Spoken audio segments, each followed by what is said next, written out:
আসসালামু আলাইকুম। আপনারা সবাই কেমন আছেন? আমিও আল্লাহর রহমতে ভালো আছি। আমার ভিডিওটি কাছে কিংবা দূরে, দেশ কিংবা দেশের বাহিরে যারা দেখছেন তাদেরকে অসংখ্য ধন্যবাদ। কি বলুন তো, এখন খালি বৃষ্টি হয়, মনে হচ্ছে যে বর্ষাকালে এসে পড়েছে। এত বৃষ্টি, মানে এই রোদ এই বৃষ্টি, তো কি করব। বৃষ্টির দিন অত ভালো লাগে না, অনেক দিন লেগে থাকলে বৃষ্টি। তো এদিকে আমি কথা বলতে বলতে আমি শাক তুলতে চলে আসলাম আমাদের ঘরের পাশে, পাট শাক।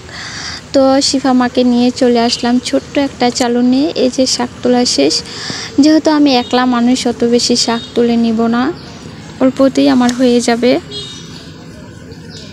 আমার ভিডিওটি যদি ইউটিউব চ্যানেল থেকে দেখে থাকেন প্লিজ সাবস্ক্রাইব করে পাশে থাকবেন। আর পুরাতন আপু ভাইদেরকে অসংখ্য ধন্যবাদ। যদি ফেসবুক পেজ থেকে দেখে থাকেন ফলো দিয়ে পাশে থাকবেন। তো শাক এনে ভেবেছিলাম কি রান্না করব, এক পর্যায়ে মাথায় এসেছে যেহেতু বোম্বাই মরিচ ঘরে আছে, পাট শাক দিয়ে ডাল রান্না করি। এটা খেতে আমার এত ভালো লাগে কি বলবো।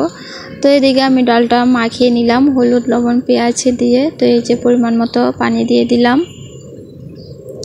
তো ডালটা সিদ্ধ হয়ে আসলে তারপর শাকটা দিব। এদিকে আমি মরিচটা আস্তই দিয়ে দিলাম যেন আমার শিফা মা খেতে পারে, তার জন্য আমার ডাল সিদ্ধ হয়ে গিয়েছে। এখন পাট শাকগুলা দিয়ে দিলাম।